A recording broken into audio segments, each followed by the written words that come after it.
Hi, I'm Dr. Gemma, and welcome back to Cognitive, the Knitting Psychology podcast. Cheerfully and somewhat irregularly in business since 2008. Segments today may include what's on my hooks, needles, and spindles, a strategy, something I really like, put a lid on it, oh shoot, and blather. So sit back, put your feet up, pick up your knitting, crocheting, spinning, weaving, or dyeing, or any other yarny thing you're doing, and get ready to enjoy. Well, hello there, it's Gemma, and this is episode 257 of the new series of the Cognitive Podcast. Ooh, this one's a big one. A lot of good photos in this one, too. Go over, have a look at the show notes, where also your comments are welcome. This is over on our blog at cognitivepodcast.blogspot.com, but also on our group on Ravelry. You should feel free and go over there to admire. First thing in the show notes this week is one of the great thank you pictures from Loretta 1031 students. These are the ones who have permission for photography, and they are thanking you, yes you, for all that yarn you donated at CFR 11. As you can see, it is a mighty happy bunch of people. Meanwhile, warm thanks to everybody who did indeed donate that, and also to our own Karen, alias Lefty Rebel Knitter, who was the first official CFR 11.5 sign-up. She sent her $10 in. I wasn't going to start collecting till November 4th. I don't care. I'm just really grateful to know our own Lefty Rebels coming back. I also want to thank Amy Storm and Lethe, who were catching my fuddled date.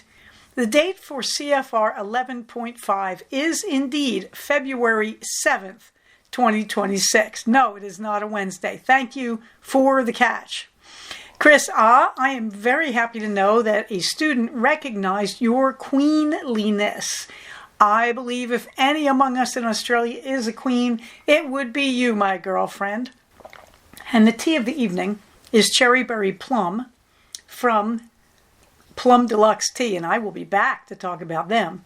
Finally, I want to thank my communities, all of them, most of all the people in this group, but also on the ground, on Finch, on Reddit, in the SCV, and the Antelope Valley. Thank you, thank you, thank you. You can catch a picture of my two burbs. They are hanging out in Courage's autumn-themed home right now in their pajamas. And I believe Forthright has had a slight color change because I now own all the colors for both burbs. And I am enjoying changing their color schemes, which is an odd experience because I keep trying to imitate real birds. Meanwhile, Cognitive Fiber Retreat 12 and Cognitive Fiber Retreat 11.5. Right now, the information is on the thread. It says all info is right here. It will take you to the information thread on Ravelry for 11.5. Yes, I have made my hotel reservation for that weekend. Yes, they are going to owe me a suite, so we will see what else is going on there. Please keep in mind, CFR 11.5 is scheduled for February 7th, 2026. CFR 12 is scheduled for November 14th, 2026. It is pretty dicey trying to squeak them in around all the fiber stuff going on in the fall. So we'll see how the winter one works instead. But mark your calendars. CFR 12, the one thing we know is our Burbank crowd is coming back with looms. I say this because I have a lovely loom. I believe it's an Ashford, and it's like a scarf loom. That will be coming to CFR 12 to be sold. For CFR 11.5, I am hoping to bring, I have an Ashford traditional, a bench wheel. I'm looking at that, and I'm looking at one of my antique wheels as well. But I have to tell you, I am loving that I sold those two wheels. I am so happy to move my wooden wheels on. But please keep checking back for the information thread on 11.5, Cognitive Fiber Retreat 11.5. It is developing. I am opening the registration via PayPal on November 4th, but frankly, it's open if you want to register. Good. I'm also going to point out again that we have a message from Loretta 1031 about Yarny donations for her crocheting club for school kids. These are kids who are financially challenged in their home environments. So Loretta has been buying all the yarn for her club. Really, let's support this. It is basically yarn that will not make the people with allergies sneeze, so we're looking for cotton yarns, but probably mostly acrylic yarns because they're easier on the hands of newbie crocheters. And she's looking for hooks that go with that yarn. So if you're looking at a size 4 yarn, a worsted weight, we're talking about hooks that are a G, H, I, maybe J if you push it, or maybe bulky yarns. I have to go read her message again, I guess. But please go read that message. There is always going to be this need, I suspect, as long as she's running this club. And it's a fabulous thing. I also want to point out that having a yarn table where there's a free exchange of yarn is now a normal part of any CFR. So please also feel free to toss your stashes and bring them to 11.5, anything you want to move forward. Meanwhile, I also published the information. I revised my original publication, really.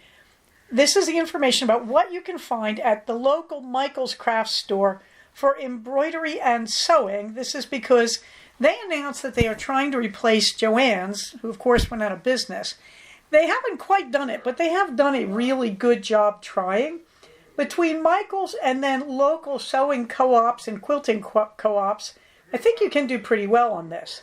Meanwhile, I am also again publishing Drew's wonderful link to Blackwork Resources. If you like Blackwork embroidery, she got us all hooked on it. This all still applies. Drew, I'm just saying, if you're coming back to 11.5 and you want to do that class again, we are there for you. Anybody who wants to do classes for CFR 11.5, please let me know. I was looking at a class on ragdoll revitalization. I've also picked up a lot of the doodle knits patterns from Pacific Knits. More on that later. And we can also work on that. Maybe we can work on a class on basic color work for that. Hint, hint, hint. What is on my hooks and noodles? Loretta liked the joke last week, my hooks and needles. It's been pretty eclectic, kids. First, I finished my second pillow based on the Erickson Foundation goodie bag from years ago. This thing has got to be at least 15 years old. Been sitting on my couch, and instead of getting rid of it, I upcycled it into a nice pillow. This is mindlessly easy to do when you have these beautiful canvas goodie bags from various functions, conferences, including earlier CFRs. So easy to make these into pillows. You just cut off the reinforced strip where the handles are, and then you turn it inside out. You sew it, except for about like 4 inches at one edge, and then that's a machine sewing seam. That's why it's so easy. Then you turn it right side out, you stuff it, and you hand sew that seam shut. I've been using coordinating yarn, like white yarn, and I've been using I believe it's called a blanket stitch. So easy to do. This is a 15-minute project that is really worth the time and effort. They are now all over the house. I do believe my 2 Erickson Foundation pillows are going to be taken to the Erickson Foundation in December when I go to their conference in Anaheim. Meanwhile, I was distressed because I felted this beautiful pair of hot orange and red socks, and I just felted them to the point where they're so small I can't wear them. And I threw them in the trash. And then I watched Queenie trying to dig out yarn to chew on, and I thought, I'm being foolish.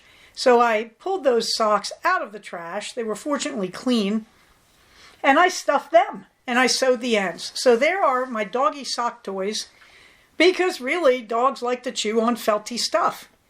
And dogs also like the smell of human feet. So there we go, doggy socks. Meanwhile, in the bigger projects, and I'm really happy about this, I finished the alfresco experiment. This was originally a sweater from Make and Do Crew, and I love the idea. Just 2 simple rectangles joined. but I didn't really like her pattern. Well, first off, she was doing everything in sport weight, which is a great idea because it's a summer shell. I didn't have sport weight. I went looking everywhere for cotton sport weight. I could not find it, but I fell in love with Queensland cotton yarn in this size 4 worsted weight beach pattern. I forget that, it's Boomerang Beach is the colorway. I just fell in love with it. So I said, well, it's heavy, so I won't do a single crochet. But if I do one of the herringbone half crochet types of fronts and backs, surely that will help. And it did. And so I finished that this week. Now, I have to tell you, I really went astray. What is this really? This is 2 rectangles. And that's it. And I sewed the side seams together. I measured myself first, chained the right number, which I hope I have in my notes. And I just did the rectangles, sewed the side seams together. Not sure if I had enough yarn to make this long enough.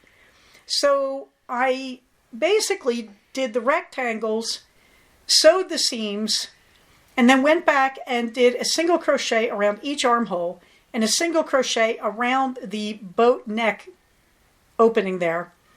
How did I get the boat neck opening? I measured one of my other sweaters that has a boat neck that I made years ago.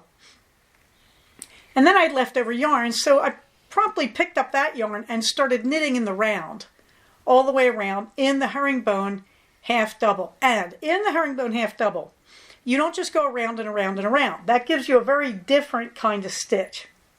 You go around one direction, then you stop. You connect the end of your current round to the beginning of that round with just a slip stitch. And then you chain one and you turn and go back the other way. And this creates a very interesting pattern. It's very pretty. So there it is. I finished the alfresco. Is it really the alfresco? Nope. It's very much a Gemma creation. I deeply enjoyed this. I thought, well, it's going to be too heavy. Will it really fit? Ooh la la, it fits like a glove. And believe it or not, it matches perfectly with one of my me-made flannel skirts, one of my 13 seam skirts, the one that has black cats embracing pumpkins on a yellow background. It makes the perfect fall outfit. It is cool and breezy, but it is not quite summery, and it goes really well with that flannel skirt for Halloween, so I'm pretty happy. In progress, the stash toss. Boy, this makes me happy. We are at 83 skeins in and 123 skeins out. That is because, as I will talk about in the blather, I did get 6 new skeins for some Fair Isle experimentation, but 6 skeins went out for the alfresco sweater. So that worked out very nicely. Meanwhile, the Virgo sweater, I had to stop. I'm almost finished the left sleeve. I'm on the cuff. Ran out of yarn. No, I didn't. I still have a little bit of that skein left, but I realize I certainly don't have enough for the other sleeve. So yes, I did order that skein, and it did come. I got it from the Woolery, and it did come this week. So hopefully I will get down to finishing that, which is good news because I also did a lot on the September sweater, and I'm very, very happy with that, except I did the right arm, and I did not turn around. In the middle of the arm, I just kept going round and round. I don't know what I was doing. So that's probably going to have to be ripped back. But meanwhile, I am doing the proper herringbone half double crochet on the left arm. In the picture there, you can see the difference where the stitch changes on my right arm. The picture looks very unfinished because down at the bottom, I have to do the ribbing on the bottom. Okay, so really what's left here? I also, by the way, on that picture, the V-neck is too low. I actually sewed that up about another inch, inch and a half to make that a little more narrow and presentable. And so what's left on this, I'm going to have to rip out that right arm and go back and correct the way I did the herringbone half double. It just doesn't look right the way I did it. I don't know, I think I was tired and I just got goofy. Not that hard to do. Meanwhile, I have to finish the left arm, which is down to the elbow as we speak. It's a little higher there. It's kind of mid-bicep in that photo. Both need their cuffs in a ribbing imitation in crochet, which is easy enough to do. And then I need to do the ribbing on the bottom hem. So hopefully we are getting there. I really have been enjoying this. This one is a lot of work for a crocheted sweater, but it has been worth it. In the Fiery Scallop Shawl, I am extremely close to the finish on that, which is good. Every time I make one of those, I get just a little bit tired of it. You know what I'm saying? The Ragdoll Revitalization. Oh, Gemma, please just go do those stupid hair stitches for Laura Jane. Yes, really. They're just stitches with a heavy needle to tack down her yarn hair on the left side, her left of her head. Yes, this will take me 5 minutes. Why don't you do it, Gemma? Heaven only knows. Meanwhile, I got caught up in Pacific Knit Company's doodle knitting craze. Now, what is doodle knitting? Really, it's really adorable. Very smart. Jamie Lomax came up with this really great idea. She just started making all of these patterns for Fair Isle and just different motifs, millions of them. Now, by the way, if you want more of these, please go buy Alice Starmore's book, Charts for Color Knitting, and her book about Fair Isle. You'll get a zillion floral and very British type of patterns there, and Starmore does some very innovative stuff. Jamie Lomax up at Pacific Knits in Seattle decided to really keep going with that, and so she has been cranking out tons of these motifs. Tons, I tell you. Now, I couldn't resist. I bought one of the decks. These are like little card decks, but the motifs are on cards, and you can assemble the cards in a row to make your pattern. So you can mix and match these motifs. And the cards help you to see what it's going to look like. Are they the right size? Like, do they match the scale of your knitting? Well, it really depends on what you're using to knit with in terms of yarn. So you can make that decision. Lomax gives us a ton of additional resources. She has free pages on, here is the graph paper. Here it is done to 24 stitches wide because she always works in units of 12 and 24. And she has all sorts of books, all sorts of free instructions. Meanwhile, if you want all the motifs, she cranks them out. There's like a new set every 2 weeks, I swear. I don't know how often she's really doing it, but there's a lot. So I did a deep dive into the cards. They get expensive, but they're very useful. And I did get the cards, the Cat Doodles, that's an expansion pack. I got the original Spring Doodles, which is a big pack. And then I got the cats, the dogs, a Halloween pack, and an Autumn pack, Autumn 3. Now, also, Jamie Lomax has a wonderful book, the Doodle Knit Directory. A lot of these motifs are in the directory. If you buy the directory, you're going to get a lot of her materials, her base patterns for an infinity, well, what she calls an infinity scarf. I'm not sure I would call it that, but still wonderful pattern. And she's got fingerless mitts and a hat and a cup cozy and a plain little cow. She's just got a ton of these basic patterns you could just make, or you can make them with her motifs on them. She also publishes patterns that are finished where she assembles her motifs into a scarf or a cowl, and all you have to do is copy her pattern and her colors. She has deals with tons of yarn companies to make pattern kits with just enough yarn to make the pattern without costing you too much. Just a brilliant, brilliant thing, I have to say. So I decided I needed something Halloween-like. So I went off to the yarn store, in this case Phoebe's Needleworks, which I'll talk about in a minute, and I bought 6 coordinating colors. And I used Jamie's tip, which is line them all up if you like them and start with, you have one neutral. Okay, so my neutral, it's not in that picture, I think. Well, I was thinking my neutral was black, so there is a black skein there. And I didn't want to do a lot of black, but there's a skein there. So then you pick 2 other colors.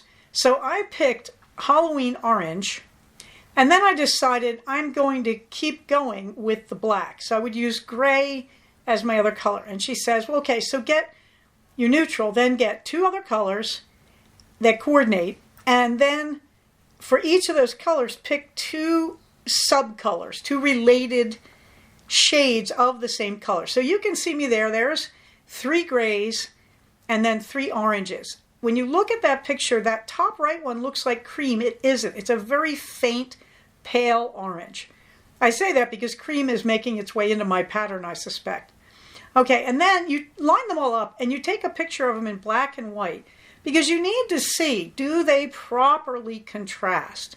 And if you look at my picture, you will see that the bottom left, that brown, it's a heathered brown, and in the middle there's a medium gray. They actually are not strongly in contrast with each other. I thought they were. I now know better. Having said that, there are my 6 skeins that I started with, and there is the contrast in monochrome. Okay, so being who I am, I then said, let's find out. So I started a cowl. And I started with the very pale orange. You can see an inch of ribbing. And then I decided, do the brown and the medium gray really contrast enough? I thought they did. So I did the brown in leaves with a background of the gray. It's pretty good, but it's not a great contrast, but it's good enough. And then I moved up and I just today finished the band of the black Halloween cats against the pale orange. I am now moving on to a band with little acorns, a row of acorns. This is about 9 stitches high. What am I going for? I'm going for 60 stitches worth of Fair Isle plus 1 inch of rib top and bottom in that orange creamsicle, that pale creamsicle. I'm kind of doing this by eye. I am having so much fun.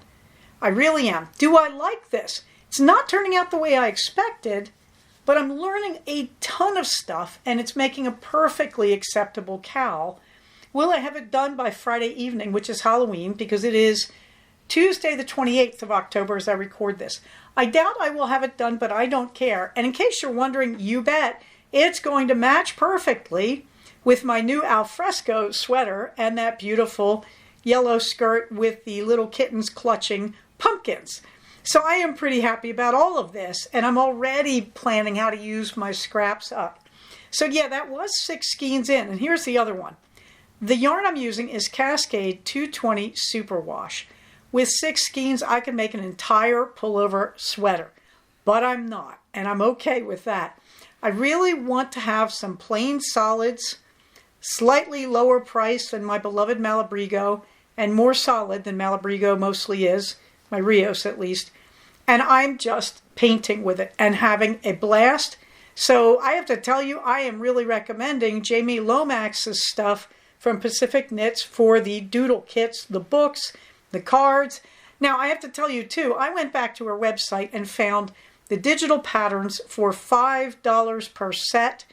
That now is the way I would go, but it is very good to look at her pictures of how she uses the digital patterns to get a sense of arrangements that work. And yes, she has plenty of free materials on how to choose colors, how to match everything. Just an amazing project, and I'm enjoying it so much.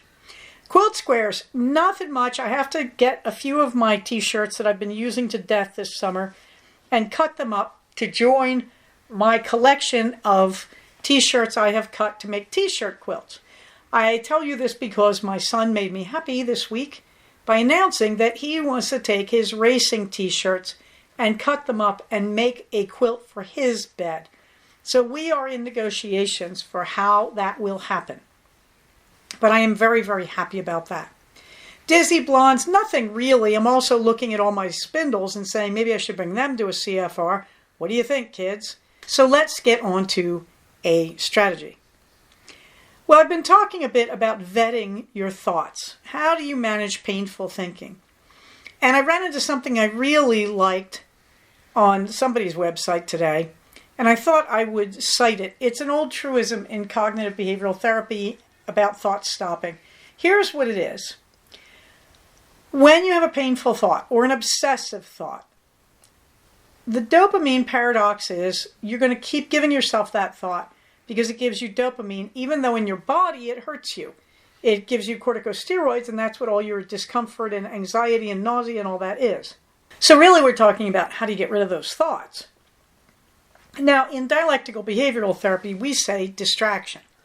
That's the most common way. ACC, EPTS, do another activity, compare, I've been through worse than this, contribute, I'll make another bear from Mother Bear. Well, I used to. Okay. E, examine your emotion. Is this really about the thought or is it about the emotion that's driving the thought? Should I take care of that emotion? P, push away. Set a timer. Don't think this thought for 10 minutes, which is really nice because you're training yourself for meditation when you do that. T, thought stopping. Count backwards by sevens from 1,000. S, sensory. You're trapped in your head. Go for a bike ride. Go for a run. Go take a hot shower. Take a bubble bath.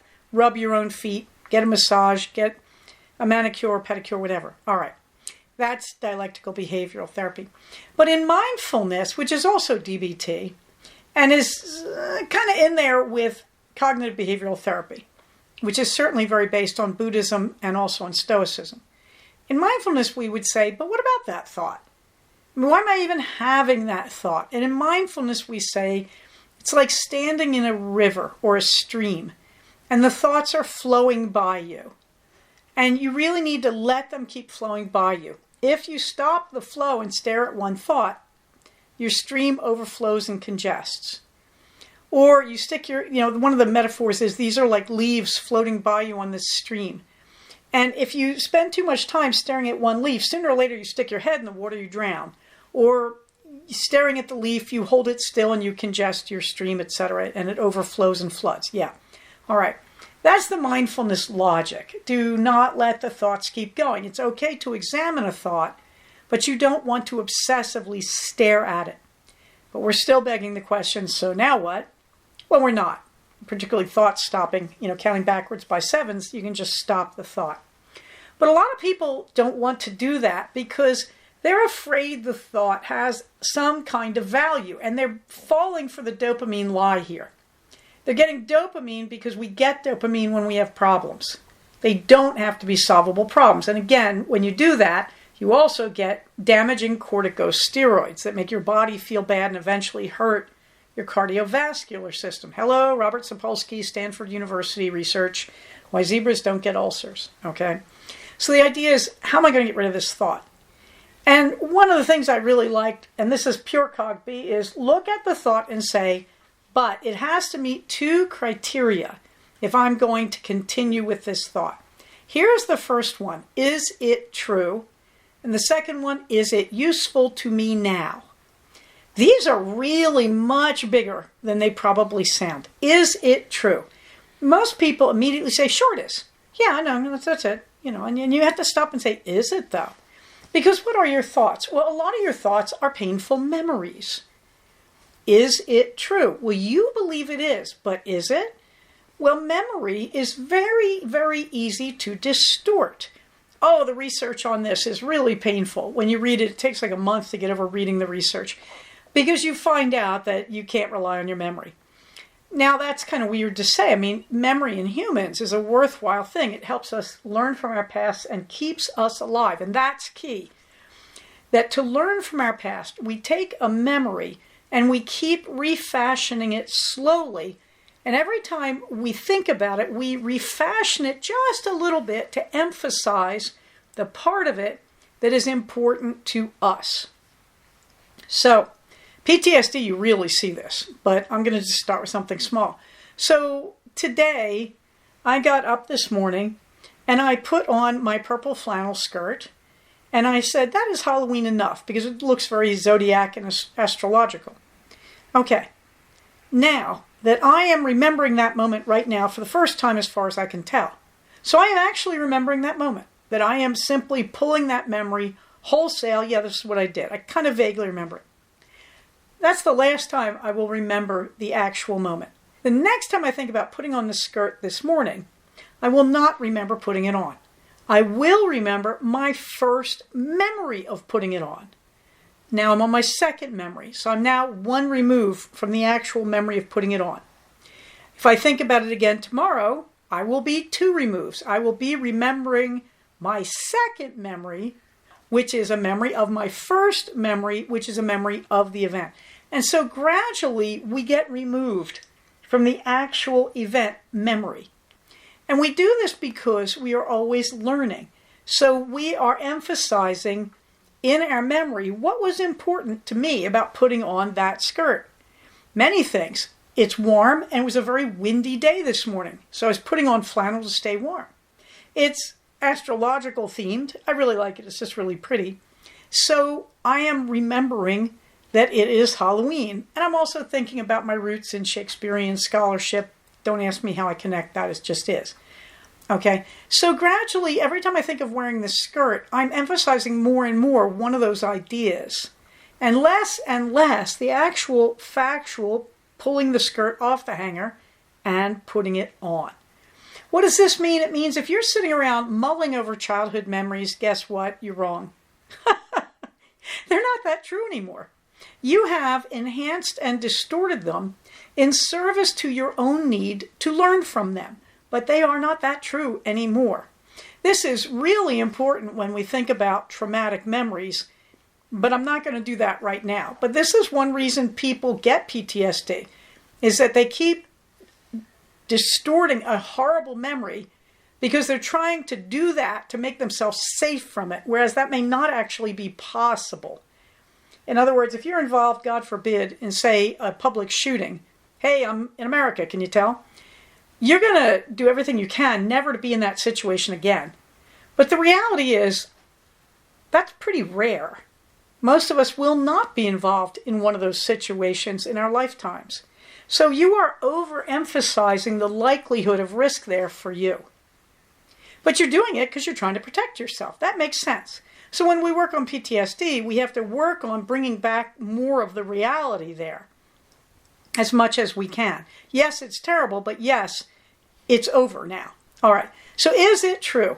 When you have a painful thought, is it really true? Or is it possible you've distorted it somewhat over time and you're not as sure you can rely on it? The second one, is it useful to me? Is it useful to me to remember being in a public shooting? Not really.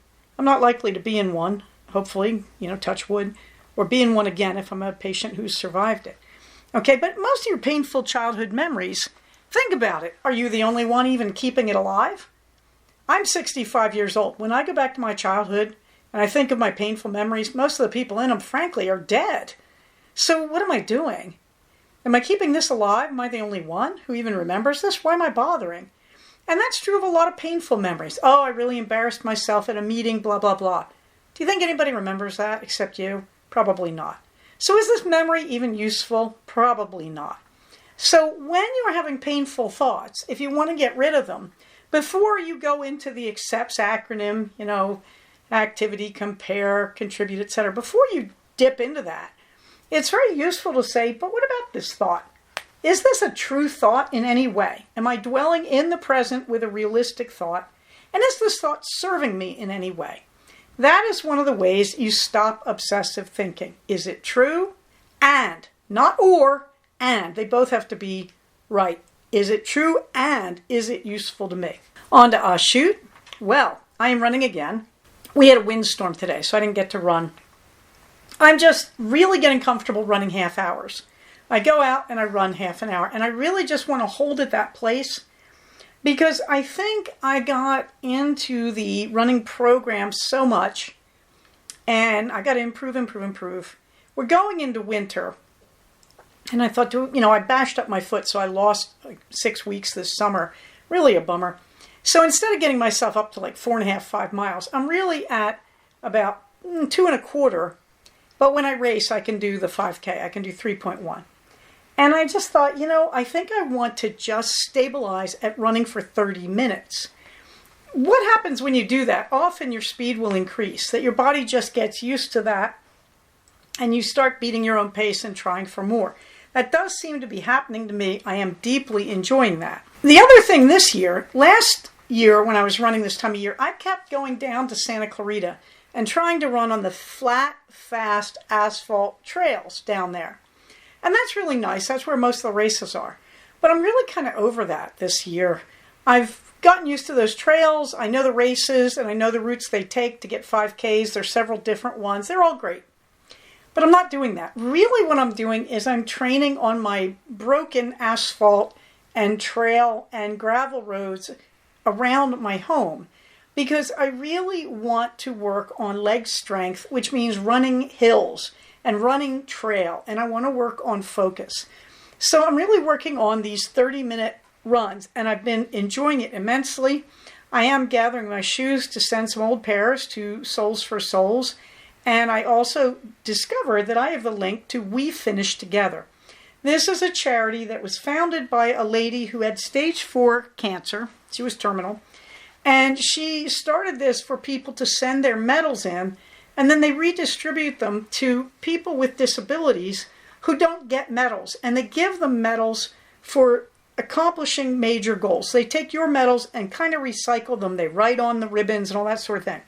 So I put the link in because I thought We Finish Together had died out. No, it is alive and well. So there is the link to We Finish Together if you have old race medals. Upcoming, of course, the Santa Clarita 5K. This is attached to the Santa Clarita Marathon. This will be on November 9th. Ooh, we're getting there. We're getting there 2.5 weeks. In the meantime, in the Fluffy Books, a lot of activity. I finished Hex Around and Find Out by Molly Harper, which is fine. It's not a great series. It's free on Amazon Prime, I think. No, it's free on Audible as part of the package of your monthly subscription. It's okay. And I also finished The Teller of Small Fortunes by Julie Leong. That's a great book. I really recommend The Teller of Small Fortunes. It's a cozy, and in some moments it feels like a collection of short stories around the same group of people who are traveling together. But it all comes together. And I have to say, the running joke about, well, there's this convent I know, is really great. And the last chapter, just perfect zinger. Really great ending. Meanwhile, I also finished A Lark's Release by Lynn Messina. This is part of her series on Verity Lark. It ties into the series on Beatrice Hyde Clare, the Duchess of Kesgrave. I happen to really like the Beatrice Hyde Clare books. I don't like the Verity Larks very much, but I follow them just to keep up because they are referential to each other. And A Lark's Release was okay. But I think Lynn Messina has one quirk in her writing that annoys me. She overdoes her exposition around what her female leads are thinking. And it really gets turgid and labored in A Lark's Release. You really just want to beg her to stop telling you what Verity Lark is thinking. That she doesn't trust the reader as much as I think she could at this point, because I think this is the 4th Lark book. Really, I think we kind of get who Verity is. I happen to like Lynn Messina. I think her books are light and fluffy and a lot of fun. Verity Lark just is not my cup of tea. Meanwhile, I also am listening to Starter Villain by John Scalzi.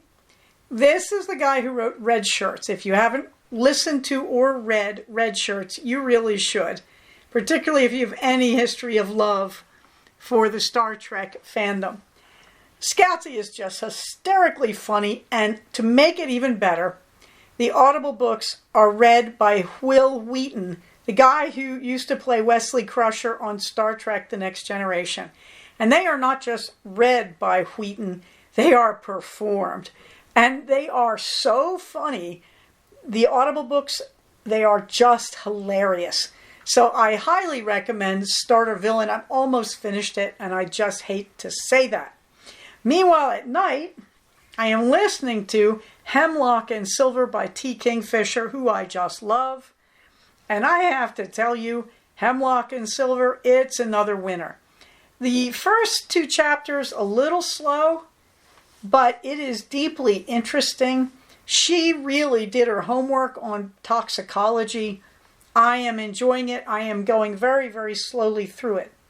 I have to say, the book before it I was listening to, The Teller of Small Fortunes, that I loved, I went through it in a week. I could not stop listening. I was lying in bed awake trying to listen. That's not what I want.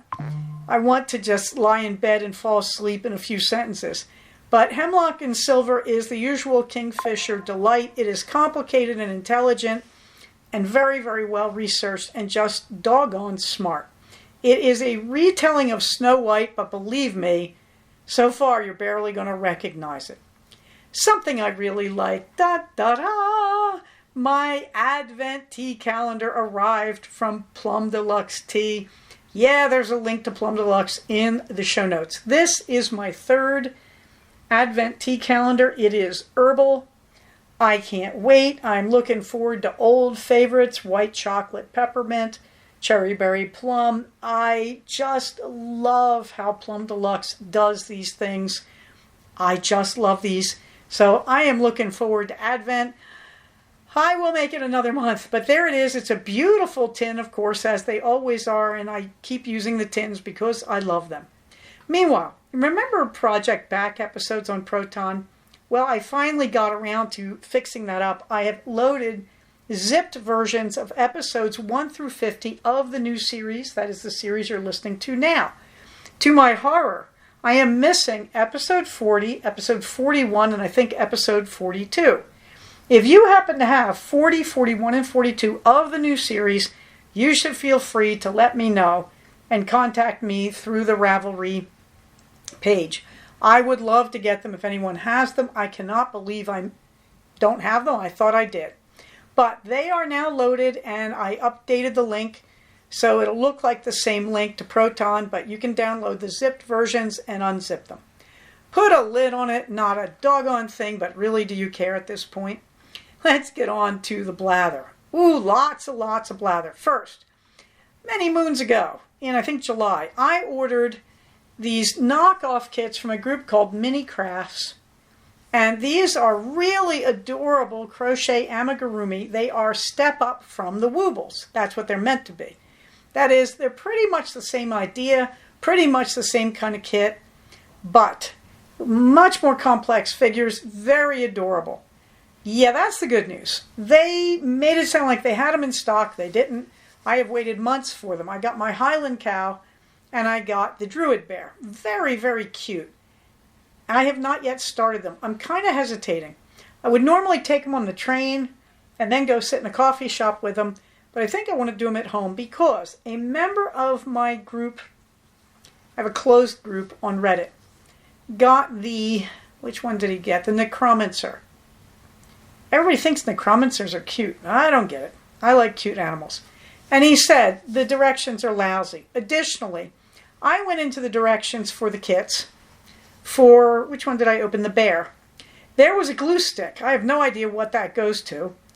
And I think it's to help put the vining on his staff. I'm not really sure why you'd want a glue stick, but the videos are not complete. This is not the Woobles in terms of completed videos. One of our group who did the Necromancer said the printed instructions are pretty lousy. Okay, be warned. So that is Mini Crafts. It's a shame because they have some adorable stuff, but they have not got their act together. Meanwhile, on Saturday, I decided to continue my personal yarn crawl via public transit. I went way out to Claremont to Phoebe's Needle Arts. This is on the second story in the Claremont packing house across from Iron and Kin Coffee. I say this because it is not obvious where Phoebe's is. She has signage everywhere, but it does take a little trekking to find her. Now, if you're coming in by train, that's great. You come out on this broad boulevard, you turn left, and if you walk down not very far, you will find the packing house. So it's easy to get to Phoebe's from the train station. Once you find the train station, you're going to find Phoebe's. But when you go through the packing house, it is a little hard to locate it. Look for the big Iron and Kin coffee place. It's white with black trim, I believe. And go in the building and go around Iron and Kin or go through it, and you will find the staircase up to Phoebe's on the second floor. This is well worth the hike, let me tell you. This was a long one for me, over 2 hours on the train, but extremely worth it. I took the Antelope Valley line down to LA Union Station. 18 minutes later, I picked up the San Bernardino line out to Claremont. Very easy, actually, to get there, just time consuming. All right, so I climbed those lovely metal stairs. I do mean that, up to Phoebe's. And I found a really great yarn store. She has got really nice amounts of just about everything. So you can see some pictures. I ran into Phoebe herself. She was absolutely delightful, showed me around, and helped me find my Cascade 220 for this project. I just said I want a wool workhorse yarn. and she took me over to the Cascade to the superwash, which I was happy to have. So you can see her bins there. She's got sort of, it's like a long room, and that's partly divided by the sales desk. And then there's a back room where you can knit, where there's classes, etc. Yes, she has classes. Yes, she has community knitting events. You really should look this place up if you're out that way. She also has a nook full of books. You can see that. It's right in the front window, so you really got to turn left and look left. She's got materials on quilting because she started doing that now that she's having trouble with her hands with arthritis, so she's not knitting too much. And she has Brazilian embroidery. That is a 3-dimensional sculpted embroidery. I cannot do it justice. You really should go to this place. If you are out by Claremont, for whatever reason, really you want to stop in there. Phoebe is a wonderful, wonderful guide to her store. She is friendly and sociable and extremely helpful. Lunch was across the street and down about a block at Kazama Sushi. It was okay. Claremont is very much a well-to-do college town, and it is loaded with sushi places, coffee shops, restaurants, you name it. That downtown area is worth a good stroll. I didn't want to do too much of it. There was a big craft fair going on for blocks, and I got a little overwhelmed, to be honest. And also, I got there and I wanted to see the yarn store, Phoebe's, and then I wanted to have a nice sushi lunch. And at that point, I realized it was getting late, so I tootled on home. Kazama Sushi, I do give you the link.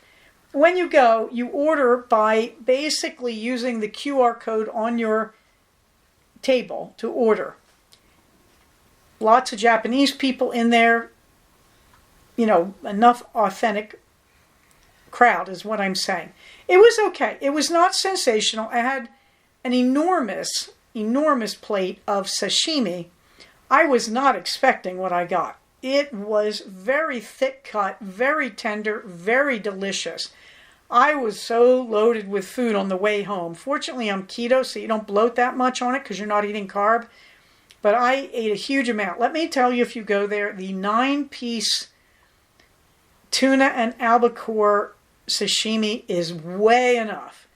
Meanwhile, you can see the usual posts to help you, the LGBTQA plus lifelines. I think I left out I there. Lifelines, because we do not harm people just because they are different than we are. Remember that?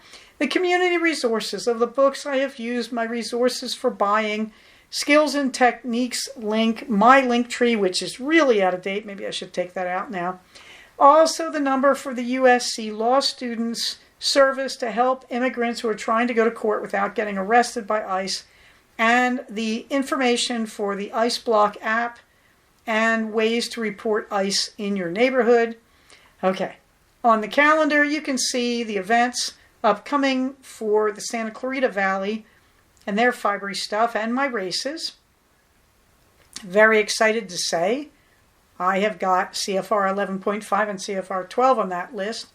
Minerva gets the last word because I forgot to tell you what I did on Sunday. Oh yeah, I already told you what I did on Sunday. I was developing the color work. All right, Minerva gets the last word. Ship ahoy. That is, it's not Minerva, it's Captain.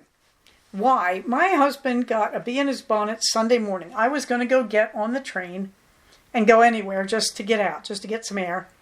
And to my delight, I came out and found he had cleared the living room, dusted, wiped the floors, really done this wonderful bang-up job cleaning the place. And, of course, this got rid of a lot of dog hair and a lot of, well, tumbleweeds of cat and dog hair. And you can see my remaining wheels, some of them lined up against the fireplace there, which really it's not the best place because they'll get drafts, but if they're in front of the window, they'll get bleached because he took down the curtains and I helped him clean them. So the curtains are back up and the wheels will be going back into that space. He took my ironing board away, etc. That's okay. It's all in the garage. I can all get it when I need it. But he gave us this beautiful, clear living room. And of course, Captain went in there and decided to be picturesque to say, she still loves the living room, even if it's not comfortably crowded the way dogs like it. But in the meantime, she's out there all by herself. I think Minerva went into shock because there was no place for her to hide and really jump around the way she likes to in the living room. So that's Captain getting the last word, and she says, "Ship ahoy." Having said all that, remember, Captain is enjoying my living room because she's also a part of our crazy little community up here on the farm. But after all, when we preserve community, we are also protecting the rights of the individual. Having said that, everybody stay safe, take care of each other, and I will talk to you soon. Bye-bye. So we have come to the end of another episode of Cognitive. Please do not use this podcast to diagnose yourself. If you think you are having a mental health problem, please contact a licensed mental health professional. Show notes for these episodes can be found at cognitivepodcast, all one word, .blogspot.com. Episodes can be found at iTunes under the name Cognitive Podcast, but also can be found posted next to the show notes on the Blogspot page. Thank you so much for listening. Everybody, stay safe, take care of each other, and I'll talk to you soon. Bye-bye.